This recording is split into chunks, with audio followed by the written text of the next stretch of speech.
नहीं, हम लोग निराश नहीं होते हैं ना, क्योंकि हमारा काम ही है कि एक महीना पहले जो बारिश हुआ है इसमें काफ़ी किसान को नुकसान हुआ है, लेकिन फिर करेगा क्या?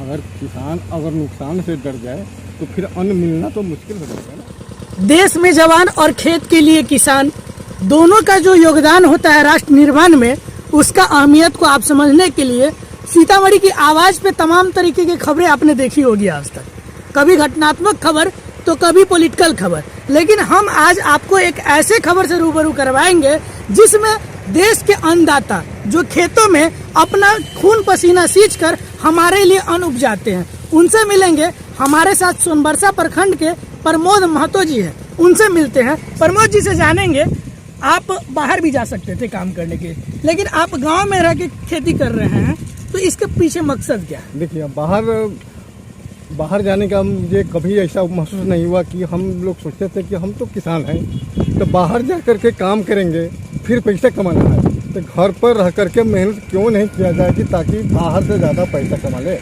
और मैं यही कर रहा हूँ और लोग को भी बताता हूँ कि आप बाहर पलायन मत करो, घर पर रहकर खेती का ही काम करो, सब्जी का ही काम कीजिए और ज़्यादा पैसा, बाहर जाने की कोई ज़रूरत नहीं है ना।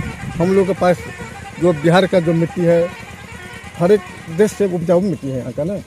भारत जो नेपाल का जो मिट्टी हम लोग का है, सब्जी का सबसे श्रेष्ठ मिट्टी है। यहाँ हम लोग किसी भी मौसम में सब्जी उत्पादन कर सकते हैं। अच्छा, अक्सर हम लोग ग्रामीण क्षेत्र में हैं और ये सीमाई इलाका है, यहाँ से आपका सोनबरसा बॉर्डर बहुत ही नज़दीक है। आप यहाँ से थोड़े चंद किलोमीटर दूर जाएंगे तो आपको नेपाल मिलेगा। हम अभी फरछैया में आपका जो नाम है कृषि के लिए जो फेमस है, आप लोग सलाह सुझाव भी देते रहते हैं समय समय पे कि कैसे कृषि की जाती है। आप जो कृषि करते हैं और बाकी अन्य किसान भी कृषि करते हैं, तो दोनों में क्या अंतर है? आप कैसे लोगों को समझाते हैं कृषि को कैसे बढ़ावा दिया जाए? देखिए, कृषि में सबसे पहले आपको समय के हिसाब से चलना पड़ेगा कि कौन समय में क्या कीट लगा है, क्या दवा डालना है। और जो लोग हमसे पूछते हैं कि मिर्ची की खेती है, गोभी की खेती है, टमाटर की खेती है, बैंगन की खेती है, धान की खेती है, गेहूं का खेती है, मक्का का खेती है, जो लोग हमसे पूछते हैं और मैं उनको विचार देता हूं कि आप यह फसल लगाइए, यह कंपनी का बीज लगाइए, यह दवा छिड़काव कीजिए और इससे आपको बेनिफिट मिलेगा। अच्छा, बीज के लिए कहा जाता है कि प्रमोद जी से बेहतर बीज का अनुभव किसी के पास नहीं है, वो अलग अलग जगह से लाते हैं, तो आप लोग बीज स्पेशल कहाँ से लाते हैं? देखिए, हम लोग बीज जैसे कि हुआ, बीज के मामला में जो प्रोडक्ट होता है वह खुद हम लोग लोकल में हम लोग खुद अपने तैयार करते हैं। हाइब्रिड से जो है, जो अभी हम मिर्ची जो देख रहे हैं, जो है नामधारी कंपनी का मिर्ची 1101 मिर्ची है। इसमें मिर्ची का भी अलग अलग, हाँ, जो आप सब्जियां उगाते हैं उसमें भी क्वालिटी अलग अलग है, सब कंपनी का अलग अलग है। तो यह जो मिर्ची आप देख रहे हैं नामधारी का 1101 नंबर क्वालिटी है।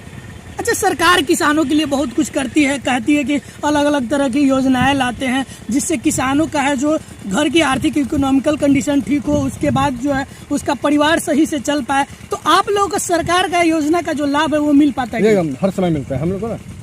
सरकार का जो सुविधा है आत्मा द्वारा जो है, वो हम लोग को जो भी फसल लगाते हैं उसका किट आत्मा द्वारा मिलता है और हम लोग बेनिफिट उठाते हैं। हम लोग को कोई ऐसा समस्या नहीं है कि जो अनुदान नहीं मिलता हो, हर एक अनुदान हम लोग को मिलता है। अच्छा, सरकार के द्वारा तो समय समय पे लोगों को प्रोत्साहित करने के लिए अवार्ड भी दिया जाता है, सम्मानित भी किया जाता है। आपको प्रखंड लेवल से जिला लेवल के लोग भी बहुत बड़े स्तर पे जानते हैं। आपका एक वीडियो भी है जो सोशल मीडिया पे 70 लाख लोगों से ज्यादा लोगों ने देखा है और उसको बहुत ही लोग प्यार कर रहे हैं। तो हम ये वीडियो जब अभी शूट कर रहे हैं तो इस समय भी आप बहुत बेहतरीन तरीके से खेतों को सजाए हुए हैं, इस मिट्टी से उपज लाके लोगों के लिए अन्न प्रदान कर रहे हैं। तो लोगों को जब आपके खेत की जो चीजें जाती हैं लोगों के पास जब जाती है तो वो आपसे कितना पसंद होता है, इसको कैसे? ये सबसे पहले बात है कि जो हम नर्सरी के काम करते हैं, शुरू में तो हम मजदूरी से ही काम स्टार्ट किए हैं, लेकिन जब तक समय बीतता गया हम इस सब्जी फसल के लिए देखते गए कि कौन सा वैरायटी लगाए, कौन सा समय पर लगाना है।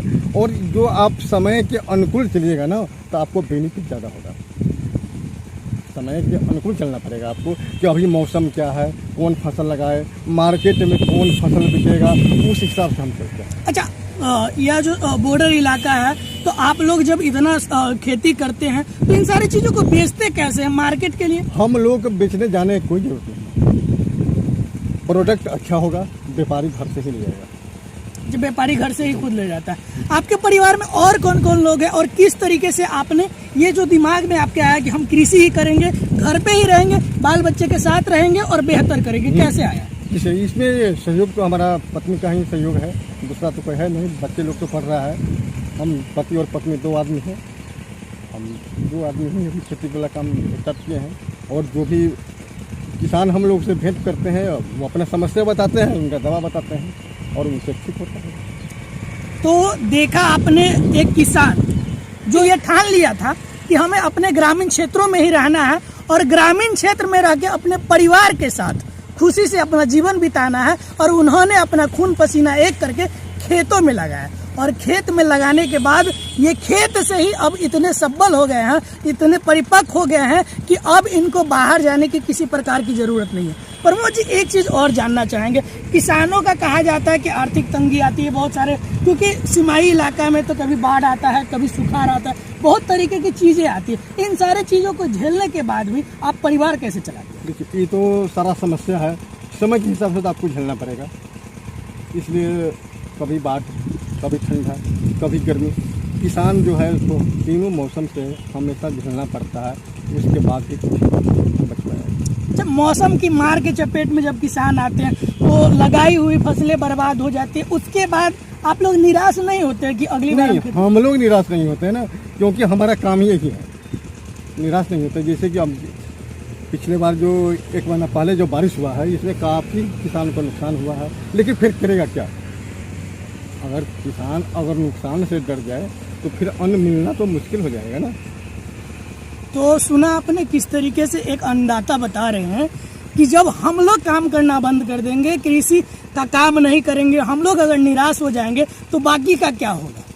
लोग कैसे खाएंगे, लोग कैसे जिएंगे, इस पे सवाल है। पैसा तो आप बहुत कमा सकते हैं, लेकिन जो किसान जमीन में अपना वो सारा चीज देते हैं जिससे आपके खाने का खर्चा आता है, आप पैसा से भले ही बहुत बड़े हो सकते हैं, लेकिन अन्न उपजाना, क्योंकि आप पैसे नहीं खाएंगे, खाना तो आपको अन्न ही है। धन्यवाद, देखते रहिए सीतामढ़ी।